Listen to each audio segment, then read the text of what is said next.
नमस्कार everyone, I am doctor Megha और आज इस वीडियो में हम बात करेंगे विटिलिगो के बारे में कि अक्सर जब लोगों को वाइट पैचेस या विटिलिगो स्टार्ट होता है तो वो अपने डाइट में कुछ चीज़ें छोड़ देते हैं मिथ के चलते या इधर उधर से सुनते हुए, क्योंकि लोग जब आपको कोई भी बीमारी शुरू होती है तो लोग अपनी ओपिनियन देना शुरू कर देते हैं।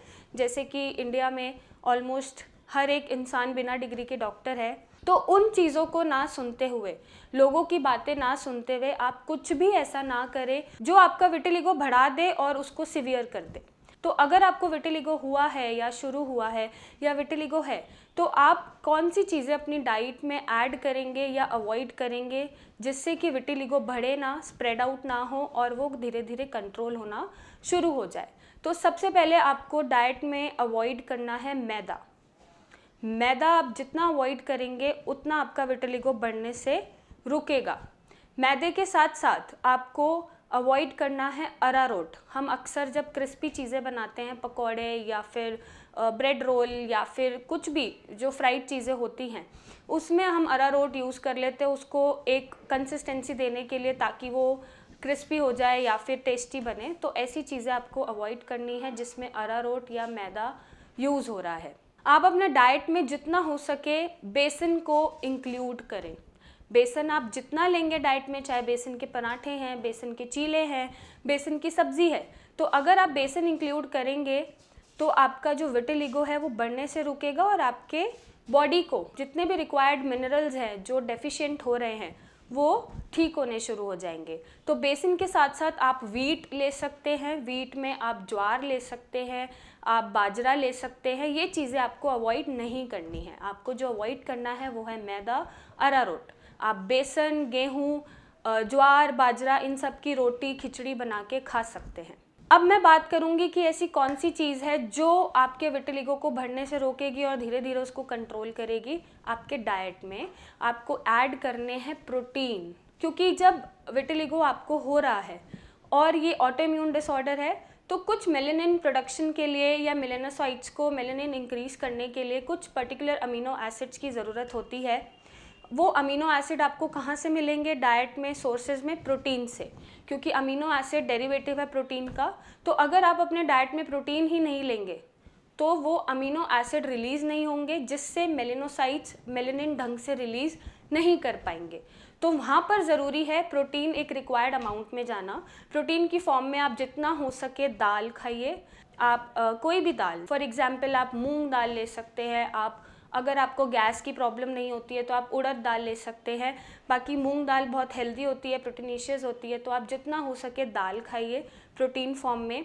आप जितना हो सके लेंटिल्स खाइए, आप जितना हो सके मशरूम्स खाइए। अगर आपको मशरूम से कोई एलर्जी नहीं है तो आप जितना हो सके चिक पीस खा सकते हैं, बीन्स खा सकते हैं। तो इन पर्टिकुलर प्रोटीन सोर्सेज को ऐड करके अपने फूड में आप अमीनो एसिड को नॉर्मल कर सकते हैं जो डेफिशिएंट हो रहे हैं, जिससे आपके मेलानोसाइट्स अच्छे से मेलेनिन रिलीज करें।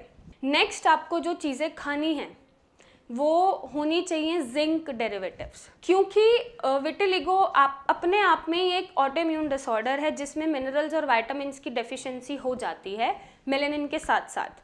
तो अगर आप जिंक को आप चाहें तो सप्लीमेंट से पूरा कर सकते हैं अपनी बॉडी में, लेकिन अगर आप सप्लीमेंट से चाहें तो उसको फूड से भी गेन कर सकते हैं, फूड सोर्सेज से गेन कर सकते हैं, ताकि आपका विटिलिगो जो फैल रहा है एक तो वो कंट्रोल होना शुरू हो जाए, साथ ही साथ वो ठीक होना भी शुरू हो जाए। तो जिंक के जो सोर्सेज होते हैं फूड के वो आपको मिल जाएंगे चना सीड्स में, वो चने जो होते हैं ब्लैक कलर के उसमें मिल जाएंगे, पम्पकिन सीड्स में मिल जाएंगे, सीजेम सीड्स में मिल जाएंगे, लेग्यूम्स में मिल जाएंगे। तो अगर आप ये चीज़ें अपने खाने में ऐड करते हैं तो आपको जिंक एक फुलफिल अमाउंट में बॉडी में मिल जाएगा।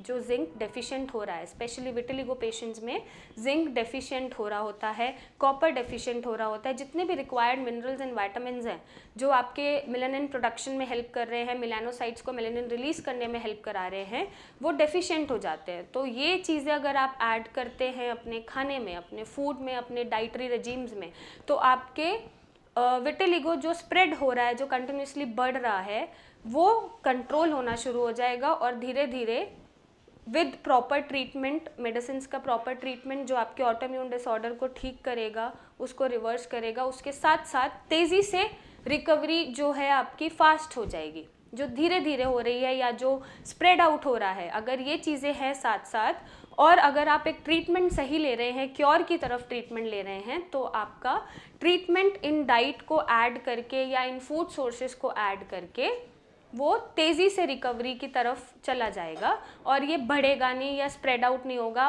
कई बार ऐसा होता है कि पेशेंट का एक जगह ठीक हो रहा है विद आर मेडिसिन या कोई भी ट्रीटमेंट के साथ, लेकिन फिर क्या होता है कि किसी नई जगह पे वो दिखना शुरू हो गया थोड़े दिन बाद। तो अगर ऐसा हो रहा है, दैट मीन्स आपकी बॉडी में कुछ चीज़ की डेफिशिएंसी है जो उसको बार बार रिकर कर रही है या बार बार होने दे रही है। तो अगर आप ये चीज़ें या सोर्सेज ऐड करेंगे विद प्रॉपर ट्रीटमेंट, तो एक तो ये स्प्रेड आउट नहीं होगा या बार बार रीअकर नहीं करेगा, क्योंकि आपकी बॉडी को जो रिक्वायर्ड है चीज़ें वो प्रॉपर अमाउंट में या एक प्रॉपर मात्रा में मिल रही है।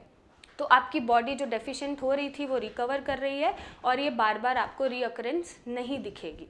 तो अगर आपको किसी भी तरह का सफ़ेद दाग है, चाहे कितना भी पुराना है, चाहे किसी भी उम्र में है, तो आप हमें नीचे दिए गए नंबर पे फ़ोटोज़ भेजिए, नीचे दिए गए नंबर पे कॉल करके मेरे डॉक्टर से कंसल्टेशन लीजिए और उनसे सही गाइडेंस लीजिए सही ट्रीटमेंट के साथ। आप हमें कॉल करें, फ़ोटोज़ भेजें और हमसे सही गाइडेंस लेके अपने विटिलिगो को ठीक करें और एक happy, confident, beautiful life spend करें और अपना कॉन्फिडेंस वापस पाइए। एंड जैसा मैं हमेशा बोलती हूँ, you are beautiful.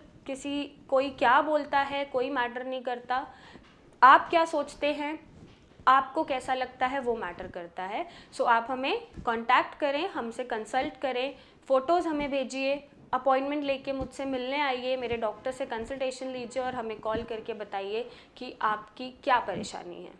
So thank you and take care.